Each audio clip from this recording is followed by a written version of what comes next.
there, everybody. It's Mike Delisio with another Dice Tower Daily Unboxing. Today, we're going to be taking a look at Caretos from Meebo Games, and apologies if I'm getting the pronunciation on that wrong.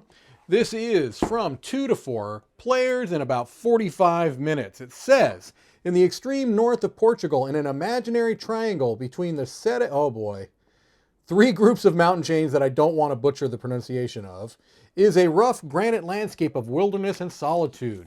This region is known for its large number of sightings of supernatural creatures such as the witches, werewolves, and the devilish Caretos. You are controlling a team of 2 Portuguese monsters that roam the region at night, hunting villagers. Your goal is to scare and capture more villagers than any of your opponents. All right, well, that's a unique theme, and that's a very striking cover, I would say. It certainly does not look like any other cover I can think of. It's also very heavy, physically heavy. Maybe that's because there are 4 rule books in there, but we're just going to focus on this first one. All right, so we've got our introduction and concept, components, our setup, and you're going to have different setups based on player count. How to play. It's played over several rounds, and you must take a mandatory action, and you may choose to take optional actions. The mandatory action is you have to choose 1 night card from your hand and put it on top of your discard pile. After you've done that, you perform the actions top to bottom from what's on the card. You can also use campfire tokens to perform other actions that get talked about later in the book. You draw a card at the end of the turn, and if the end of the game hasn't triggered, you continue to go. All right, so we've got different actions here: activating your monster, moving monsters, capturing villagers, scaring, dispersing, and fleeing. Monsters getting trapped in the cauldron, using campfires, bonus cards, end of game and scoring explanation there, and some monster cards and bonus cards in greater detail. All right, let's take a look at the board here. This is also potentially a reason for the weight of the game. It's a 6-fold board or a 3-fold board. No, 6-fold. All right. Kind of see there? It's very, very colorful, and it is also dual-sided, and I'm going to guess that is based on player count. Yes, that says 2 players there, and this says 3 to 4. All right. Looks like we've got maybe some player aids here, potentially.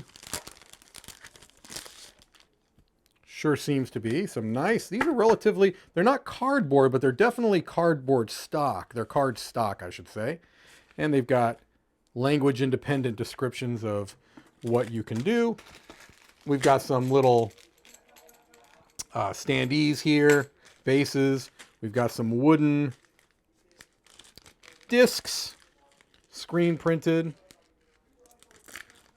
We've got some little wooden meeples that are somewhat unique. I mean, they're not the classic kind of meeple shape, but they're close to it. They're not too far off of that classic meeple shape that many of us are familiar with. We also have just a cauldron card, a single cauldron card it looks like, which is interesting. It's in its own little wrapper there.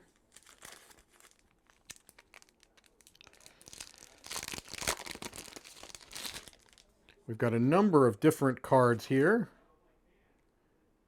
Looks like double-sided language-wise. Okay, yeah, some of these are in English, some are in German. Okay, I see.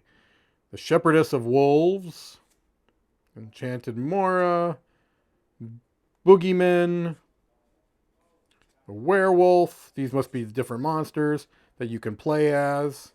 And it's interesting. I like that some of these are things that maybe we in American culture are familiar with. If I know that you may not be watching this in America, but it also looks like it has some creatures that maybe are from other cultures. That's always interesting. We've got some very small... Oh, these are the standees. Okay, these are the standees that would get placed inside those bases. And it looks like they're somewhat translucent. You can kind of see, I don't know if you can really make that out there. You can see like the bottom of them is somewhat translucent. So they're not quite, there you go. I think you get an idea of them there. So some pretty cool little standees there. It's going to be tough to get them in focus, honestly. And I believe these are supposed to peel, so that's not a problem. That's just the way they're supposed to work. All right, those are a little tricky to get on camera, so I think you got enough of an idea of those. We've got some smaller cards here.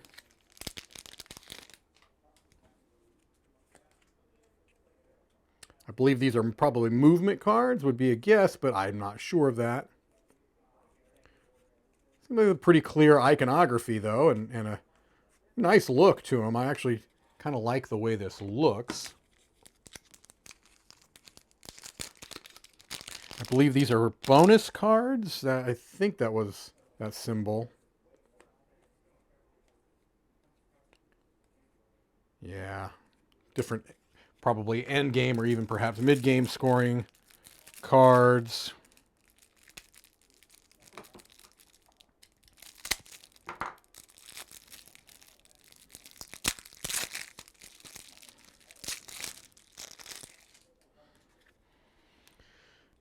All right, and then finally our full-size cards. Which again, a very bright and vibrant look to them. It may not be to everyone's taste, but I do like how clear and easy to read these cards are. Even if you were across the table, I don't think you'd have any problem knowing what was what. And increasingly, that is something I think is important in a game. You may be sitting a far away from the rest of the table where everyone else is, and it's nice to not have to struggle to know what's on a card. That is Caretos. Thank you for watching another Dice Tower Daily Unboxing.